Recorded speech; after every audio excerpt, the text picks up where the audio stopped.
함께 본 하나님의 말씀 요한복음 2장은 요한복음 전반부의 목적이 담겨져 있는 장 중에 하나입니다. 예수 안에서 구원이 보장되었다. 또 이와 관련된 표적과 계시로 구성된 내용으로 볼 수 있습니다.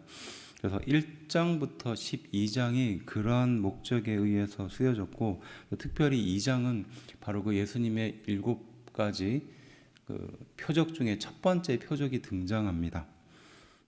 구성을 본다면 예수님께서 세상에 오셔서 제자들을 세우는 그 중간 과정에 갑자기 이 내용이 등장하죠. 가나 혼례잔치와 성전 청결 사건이 등장합니다. 그래서 우리는 이 두 가지 사건이 의미하는 바가 무엇인지, 또 2장의 맨 마지막 부분에 해당하는 부분을 좀 살펴보면서 그 의도와 목적을 좀 분명히 해야 할 필요가 있을 것 같습니다. 먼저 1절은요, 사흘째 되던 날이라고 말하는데 빌립과 나다나엘을 제자로 삼은 지 3일째 되는 날이겠죠. 공생의 첫 번째 이적, 그것이 등장하는 곳입니다. 갈릴리 가나라고 하는데 나다나엘의 고향에 가까운 지역이었습니다. 그리고 가나가 갈대의 의미를 가지고 있는데요. 그래서 당시의 지역으로 봤을 때 갈대가 무성했던 지역으로 볼 수 있습니다. 예수의 어머니만 언급된 것으로 보아서 예수님의 아버지 요셉이 공생애 이전에 죽게 된 것으로 추측할 수 있는 구절이 등장하죠. 그러니까 초대되었는데 예수님의 아버지의 이름이 등장하지 않고 어머니가 등장하는 것은 아버지가 없었기 때문이다라고 추측할 수 있는 것입니다. 3절은요, 포도주가 모자란지라라고 말하는데요. 전통 유대 결혼식은 일주일 동안 진행됐습니다. 그 중에 포도주가 차지하는 비중이 굉장히 컸겠죠. 바로 그 포도주가 떨어지게 된 겁니다. 4절에 여자여라고 말하는데 이 말을 들으면 좀 예수님께서 이런 말씀을 하실까라는 의문이 드는 말이죠. 그래서 어머니에 대해서 여자여라고 부르는데 이 부름에 대해서는 또 다른 해석은 이제 왕이 왕후를 부를 때 사용했던 좀 사랑스러운 언어였다.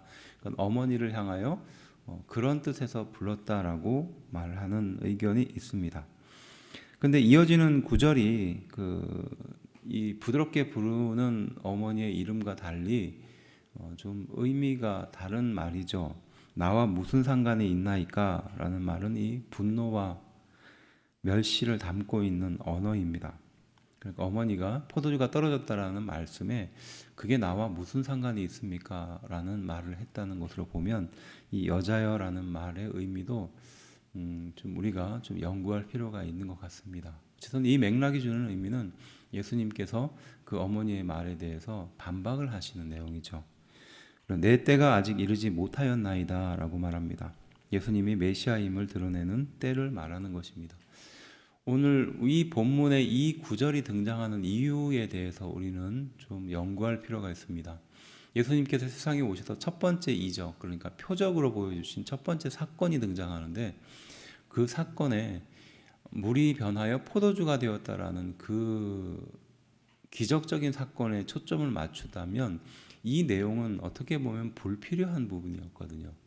그런데 왜 이 부분이 쓰여졌는지 좀 연구해 볼 필요가 있는 것이죠.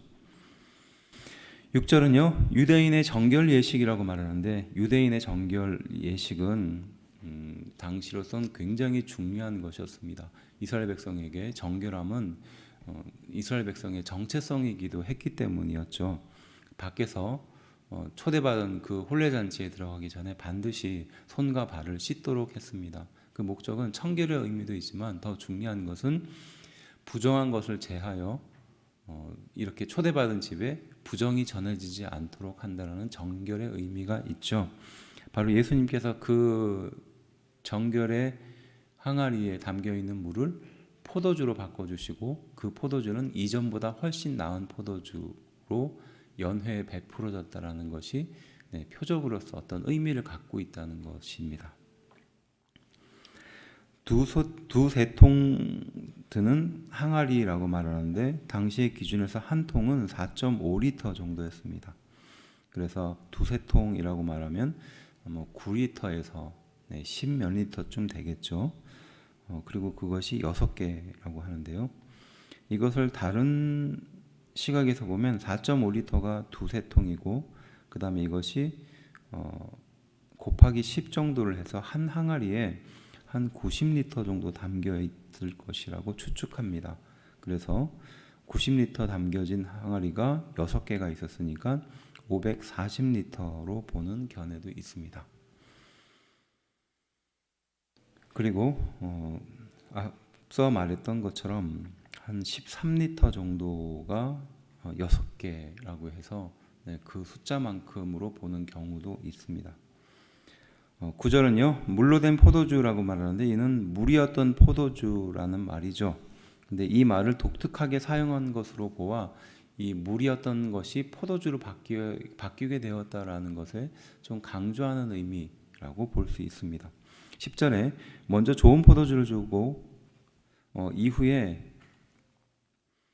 그대는 지금까지 좋은 포도주를 두었다라고 말하면서 이후에 나온 포도주가 훨씬 좋았다라는 이런 평가를 하는 것이 있죠. 예수님의 사역의 목적이 더 좋은 포도주라는 겁니다. 그래서 정결 예식, 그러니까 혼례 잔치에서의 정결 예식을 이와 좀 연결시켜서 연구해 볼 가치가 있는 것 같습니다. 11절 첫 번째 표적은요. 여기서 말하는 표적은 기적을 말하는 거죠. 그렇지만 이 기적이 어떠한 목적을 갖고 있을 때 표적이라고 볼 수 있습니다. 예수님이 하나님의 아들로 세상의 구주 되심을 믿게 하기 위해서, 예수님이 이 세상에 우리 인간의 죄를 해결하기 위한 그 목적을 위해서 오셨다는 것을 표적으로서 기적을 통해서 보여주었다라는 뜻이죠. 12절 가버나움인데요. 갈릴리 고지대고 갈릴리 바다는 저지대로 볼 수 있습니다. 근데 이 가버나움이라는 지역이 정확한 지역이 나와 있지 않아서 불명확합니다. 다만 벳세다와 고라신 사이 근처 호숫가 어디라고 추측하고 있습니다. 13절 예수께서 예루살렘으로 올라가셨더니 라고 말하는데 예루살렘은 당시 사람들의 기준에서는 높은 곳이고요. 그 이외의 지역은 낮은 곳이었습니다. 그 북부 지역이 높은 지역임에도 불구하고 높은 지역에서 낮은 곳이었던 예루살렘으로 간다 할지라도 예루살렘으로 올라갔다라는 표현을 했던 것이죠. 14절 성전 안에서라고 말하는데 이는 성전 뜰과 건물을 포함하는 의미를 말하는 겁니다. 그래서 이 성전 안에서는 이제 먼저 남자의 뜰이 있고 그 다음에 여자의 뜰, 그 다음에 이방의 뜰로 나누어져 있죠. 그 앞에서 이제 소와 양과 비둘기 파는 사람들이 있었습니다. 희생제물이 정결함을 확인해보고 만약 그 기준에 충족되지 못했을 때 성전 앞에 준비되어 있는 그 제물들을 구입해서 드릴 수 있었습니다. 물론 당시의 순례자들의 편의를 위해서 이런 일들을 했지만 이것이 이권과 결탁하면서 문제가 생기겠죠. 당연히 그 제물들에 대해서 쉽게 통과시켜주지 않고 그 앞에서 준비된 제물만 사서 들어갈 수 있도록 그 기준을 높이겠죠. 왜냐하면 그 제물을 판단하는 것을 가지고 있었던 사람이 제사장이었고 그 제사장으로부터 권한을 위임받은 사람들이 그 앞에서 제물들을 분별했거든요. 그리고 그 제물을 판 돈이 결국은 대제사장의 관할 하에 들어갔었기 때문에 이권이 깊이 개입되어 있었던 겁니다. 그리고 돈 바꾸는 사람들이라고 하는데 이건 로마 돈을 성전 돈으로 사용할 수 없기 때문에 성전의 돈이었던 성전 통용화폐였던 세겔로 바꾸는 사람들이었습니다. 당연히 돈을 바꾸기 위해서는 그냥 바꾸는 것이 아니라 바꾸는 수수료를 붙여서 바꿨을 겁니다. 그리고 이 환전은요 사내들인 공회에서 이것을 주관했었습니다. 그러니까 마찬가지로 이 재정의 문제가 깊숙하게 개입되어 있었다는 것으로 볼 수 있습니다. 17절은 주의 전을 사모하는 열심이 나를 삼키리라 라고 말하는데 주의 열심이 오히려 하나님께 드리는 예배를 방해하고 있다는 말씀입니다. 18절 무슨 표적을 우리에게 보이겠느냐라는 말씀은요 참 선지자와 거짓 선지자를 구별하기 위해서 당시의 표적을 통해서 구별했습니다. 신명기 18장 22절에 등장하죠. 다양한 선지자들이 다양한 시대에 하나님의 말씀을 전하겠다라고 나타났죠. 그래서 사람들은 그 사람이 정말 선지자인가 아닌가를 구별하기 위해서 표적 이것을 통해서 구별하라고 했던 것입니다. 그래서 예수님께 물어보는 거예요. 무슨 표적을 우리에게 보이겠느냐라는 말이었던 거죠. 19절 이 성전을 헐고 사흘 동안에 일으키리라 라고 말하는데 이 말씀은 예수님의 죽음과 부활을 말하는 겁니다. 20절 46년 동안 지어진 성전이라고 그들이 대답하는데요. 이 말은 예수님의 말씀의 진짜 의미를 이해하지 못했기 때문에 하는 거죠.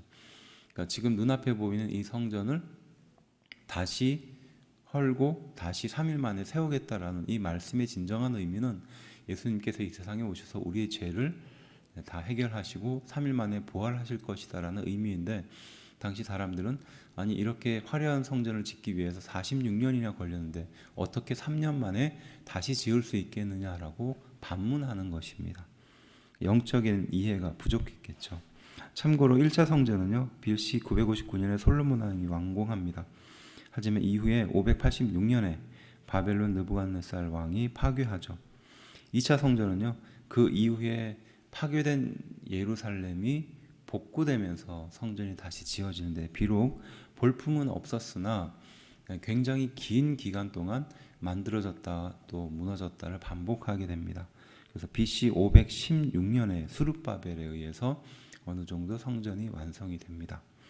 그리고 3차 성전은요 이 BC 19년에서 63년 사이에 만들어집니다. 꽤 긴 기간 동안 세워지죠. 앞서 말했던 것처럼 46년 동안 세웠다는 것이 바로 이 시기입니다.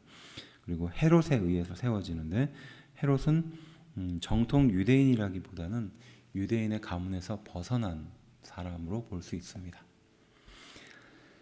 22절은요 죽은 자 가운데서 살아나신 후에야 라고 말합니다. 그리고 하신 말씀을 믿었더라 라는데요, 이전에는 그 사건이 일어날 때에는 그 진정한 의미를 몰랐다는 것이겠죠.